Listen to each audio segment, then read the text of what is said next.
Audiolivro A Verdade sobre os Anjos, capítulo 4, parte 1. A origem do mal. A origem do mal é um mistério. Os anjos haviam sido criados cheios de bondade e amor.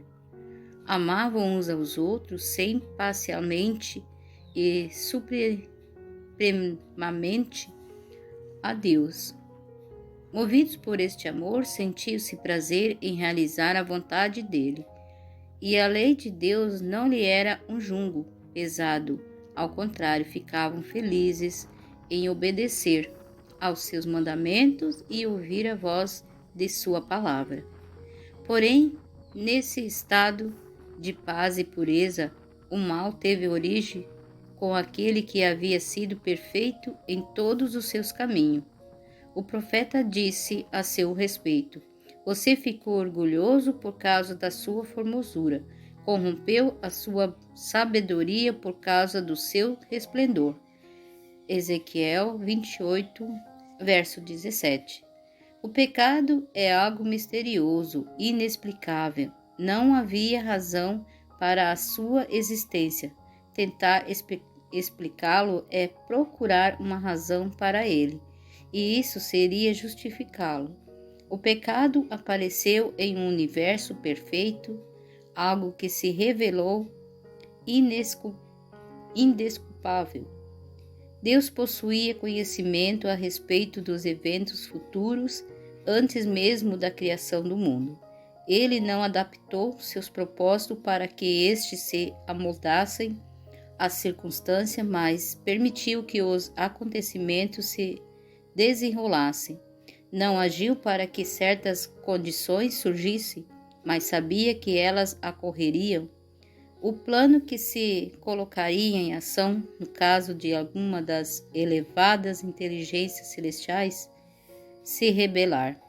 Este era o segredo, o mistério oculto desde as eras passadas. Um oferecimento foi preparado pelos eternos propósitos para realizar o próprio trabalho que Deus empreendeu em favor da humanidade decaída.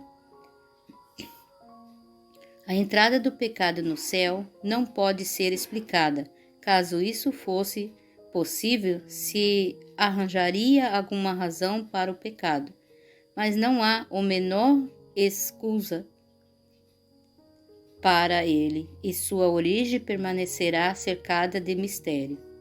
Deus não criou o mal, ele fez apenas o bem, a sua própria semelhança. O mal e o pecado e a morte são o resultado da desobediência originada em Satanás. Os primeiros sinais do mal. Houve um tempo em que Satanás estava em harmonia com Deus, quando era a sua alegria cumprir os divinos mandamentos.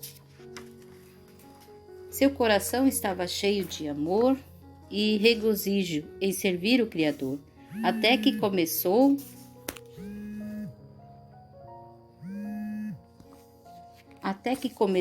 a imaginar que sua sabedoria não derivava de Deus, sendo antes inerente a ele próprio, e que ele era tão digno como Deus de receber honra e poder.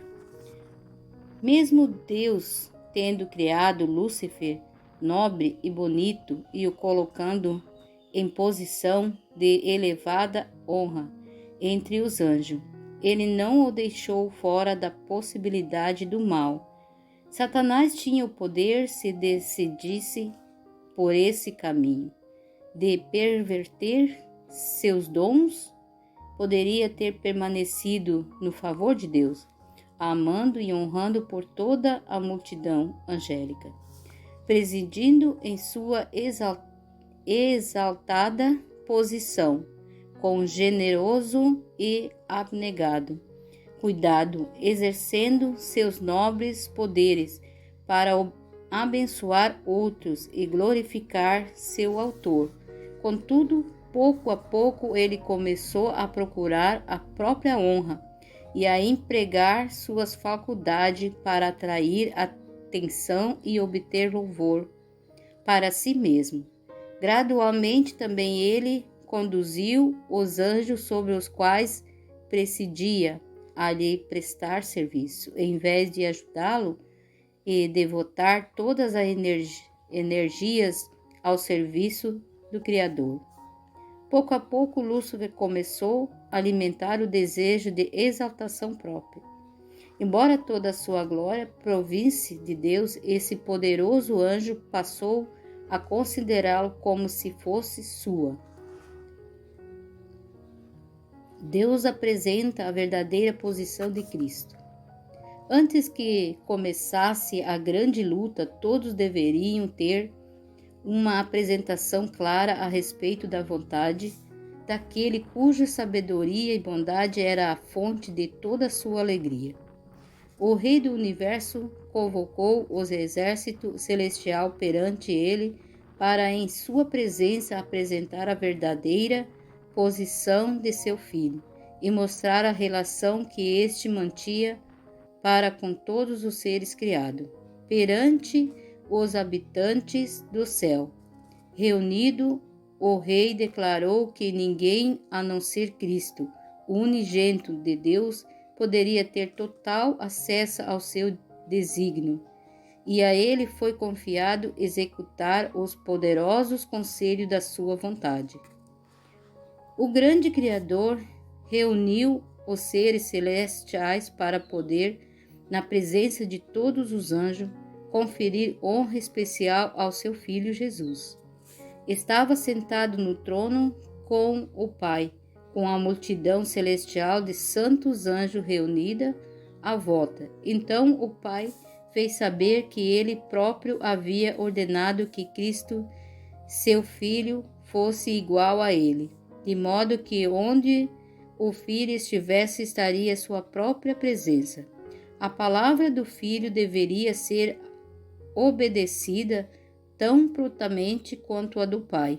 O Filho fora investido de autoridade para comandar o exército celestial. Ele deveria agir especialmente em união com o Pai no projeto de criação da terra.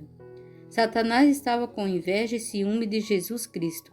Contudo, quando todos os anjos se inclinaram diante dele para reconhecer a sua supremacia, elevada autoridade e direito de governar, Satanás também se prostrou, ainda que seu coração estivesse cheio de inveja e ódio. Cristo formava parte do conselho especial de Deus para a consideração de seu plano, ao passo que Satanás o desconhecia, não conhecia e nem lhe era permitido conhecer os propósitos de Deus. Por outro lado, Cristo era reconhecido como soberano no céu, com poder e autoridade iguais aos do próprio Deus. Satanás acreditou que ele próprio era, entre os anjos, o favorito no céu. Havia sido grandemente exaltado, mas aspirava a alcançar a altura do próprio Deus. Glorificava-se em sua própria altivez. Sabia que os anjos o honravam e tinha uma missão especial a cumprir. Estivera próximo ao grande Criador e os insensatos raios de luz gloriosa que rodeavam o Deus eterno havia resplandecido especialmente sobre ele. Pensou em como os anjos haviam obedecido ao seu comando com prazerosa espontaneidade, e não eram as suas vestiduras brilhantes e formosas. Por que então deveria Cristo ser honrado acima dele? Os anjos alegremente reconheceram a supremacia de Cristo e, prostrando-se diante dele, externaram seu amor e adoração. Lúcifer se curvou com eles, mas em seu coração havia um conflito estranho e violento. A verdade, a justiça e a lealdade estavam lutando contra a inveja e o ciúme. A influência dos santos anjos pareceu por algum tempo levá-lo com ele. No entanto, ficou novamente repleto de orgulho por sua própria glória. Voltou-lhe o desejo de supremacia e uma vez mais condescendeu com a inveja de Cristo. Lúcifer inicia a campanha contra Cristo. Satanás iniciou a obra de rebelião entre os anjos que estavam sob o seu comando, procurando difundir